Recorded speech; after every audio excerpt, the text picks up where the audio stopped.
assigned United States Forest Service Incident Commander, Team 3, Jeanne Pincha-Tulley.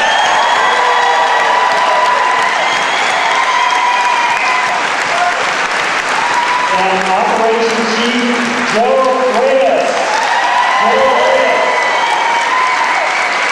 Okay, what I thought I would do is give you a comparison of what fire does when it runs on its own, as opposed to what we're doing with the backfiring. Because after all the discussions we've had, I thought maybe pictures would help you.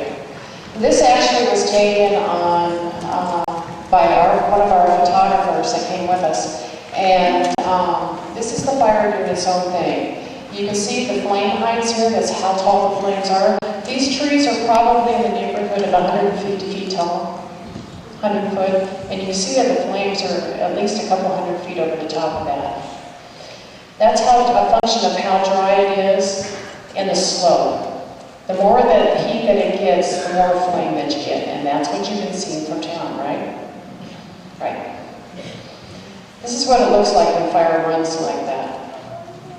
There are parts of this fire that do look like this. This is what we affectionately call a moonscape.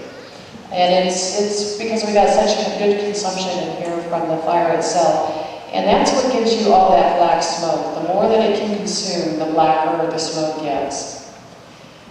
You can see that it does, this is also what we call a standard replacing fire. There's not much left of the timber. And that's what it does to the brush. And what we're going to have to do in here later is come in and take some measures to have erosion control before the rains show up. As you can tell, it burns from top to bottom, and that's why we try to avoid letting the fire run on its own. Okay, this is us. You notice the flame heights? These guys are probably in the neighborhood of 6 foot tall. The flame heights are right about the same distance. It's a big difference in how much heat it produces and how much fire behavior we get.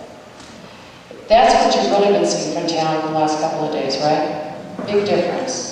When you see that kind of white smoke, you're not getting as much fuel consumed, but it's spreading underneath the trees. That's why I was telling you that it would look kind of like spotty smoke, but it's not going to torch out very often.